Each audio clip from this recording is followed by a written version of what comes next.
Hello friends, जय माता दी। तो नवरात्रि में मैंने सारे दिवस की कथा, सारे माता के बारे में, उनकी पूजा के बारे में बताया। आज मैं आप लोगों को सप्तमी, अष्टमी और नवमी तीनों दिन की कथा के बारे में बताऊंगी। देवी पार्वती के समतुल्य मानी गई माँ कालरात्रि की पूजा नवरात्रि के 7वें दिन होती है।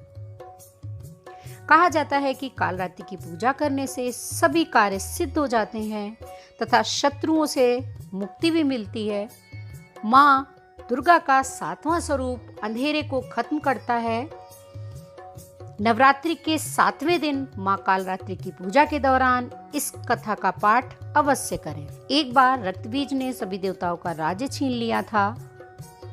रक्तबीज के अत्याचारों से परेशान होकर तब सभी देवता भगवान शिव के पास गए। भगवान शिव ने सभी देवताओं से उनकी परेशानी का कारण पूछा। तब सभी देवताओं ने भोलेनाथ को रक्तबीज के अत्याचारों के बारे में बताया। रक्तबीज के बारे में सुनने के बाद भगवान शिव माता पार्वती के पास गए। उन्होंने माता पार्वती को राक्षस का संहार करने के लिए कहा। त्रिलोकीनाथ की बात सुनकर माता पार्वती साधना करने लगी। माता पार्वती की साधना से तब माँ कालरात्रि का अवतरण हुआ था। जब माँ दुर्गा रक्तबीज का वध कर रही थी तब राक्षस का खून धरती पर गिर रहा था। उससे सैकड़ों दानव उत्पन्न हो रहे थे। यह देखकर माँ दुर्गा ने माँ कालरात्रि को राक्षसों को खा जाने के लिए कहा। माँ दुर्गा की यह बात मानकर माँ कालरात्रि राक्षसों का खून गिरने से पहले ही उसे पी जाती थी। असुरों का वध करने के साथ वह मुंड की माला भी पहनने लगी। माँ कालरात्रि से युद्ध के दौरान रक्तबीज भी मारा गया। माँ कालरात्रि को पेठे का भोग लगाना चाहिए, जिससे माँ अत्यंत प्रसन्न होती है। सप्तमी के अगले दिन माँ के 8वें स्वरूप यानी कि माँ महागौरी की हम पूजा करते हैं। तो आइए महागौरी का ध्यान करते हुए उनका मंत्र बोल। देवी सर्वभूतेषु महागौरी रूपेण संस्थिता नमस्तस्यै नमस्तस्यै नमस्तस्यै नमो नमः। नवरात्रि के 8वें दिन माँ गौरी की पूजा की जाती है। ये दुर्गा का 8वां स्वरूप है। जैसा कि नाम से ही पता चलता है कि माँ का वर्ण गौर है। माँ के सभी वस्त्र और आभूषण सफेद हैं। मान्यता है कि 8 वर्षा भवेत गौरी यानी माँ की आयु 8 वर्ष की मानी गई है। महागौरी की 4 भुजाएं हैं। माँ के ऊपर वाला दायां हाथ अभय मुद्रा में है। माँ के नीचे वाले हाथ में त्रिशूल है। ऊपर वाले बाएं हाथ में डमरू और नीचे वाला बायां हाथ अभय मुद्रा में है। माँ बेहद ही शांत मुद्रा में है। माँ भगवान शिव को पति रूप में प्राप्त करना चाहती थी, जिसके चलते उन्होंने बेहद कठोर तपस्या की थी। यही कारण है कि माँ का शरीर इतनी कठोर तपस्या से काला पड़ गया था। फिर माँ ने अपने काले रंग को गौर वर्ण का करने के लिए तपस्या की। माँ की तपस्या से प्रसन्न होकर शिव जी ने उनके वर्ण को कांतिमय बना दिया। इससे माँ का रूप फिर से गौर हो गया।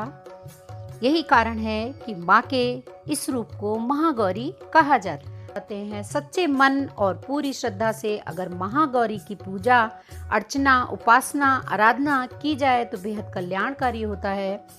माँ की कृपा अपने भक्तों पर हमेशा ही बनी रहती है और इनकी कृपा से ही भक्तों को अलौकिक सिद्धियां भी।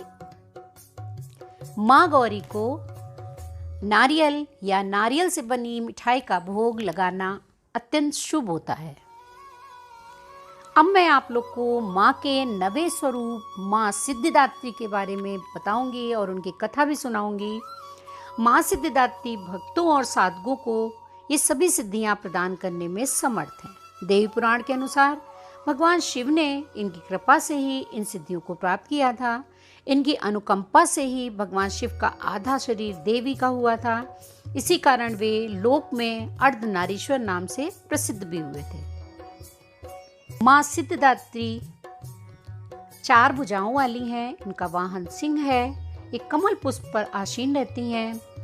इनकी दाहिनी तरफ के नीचे वाले हाथ में कमल पुष्प है। प्रत्येक मनुष्य का यही कर्तव्य है कि वह माँ सिद्धिदात्री की कृपा प्राप्त करने के लिए निरंतर प्रयत्न करे, उनकी आराधना की ओर अग्रसर हो। उनकी कृपा से अनंत दुख रूप संसार से निर्लिप्त रहकर सारे सुखों का भोग करता हुआ वह मोक्ष को प्राप्त करता है।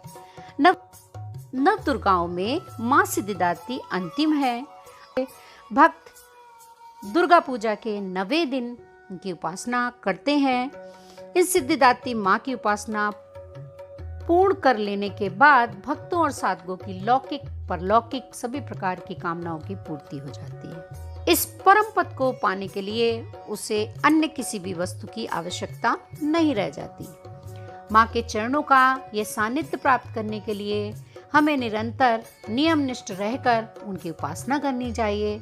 माँ भगवती का स्मरण, ध्यान, पूजन उसे इस संसार की असारता का बोध कराते हुए वास्तविक परम शांतिदायक अमृत पद की ओर ले जाता है। शक्ति अनुसार जब तक पूजा अर्चना कर कुछ तो माँ की कृपा का पात्र बनता ही है। प्रत्येक सर्वसाधारण के लिए आराधना योग्य यह श्लोक सरल और स्पष्ट है। माँ जगदम्बे की भक्ति पाने के लिए इसे कंठस्थ कर नवरात्रि में 9वीं के दिन इसका जाप अवश्य करें।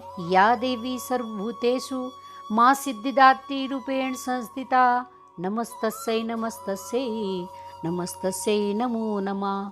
हे माँ सर्वत्र विराजमान और माँ सिद्धिदात्री के रूप में प्रसिद्ध अम्बे, आपको बारंबार नमस्कार है। को जिमाकर उनको विदा करते हैं और लांगुर के रूप में 2 लांगुर यानी कि 2 लड़के जिमाए जाते हैं।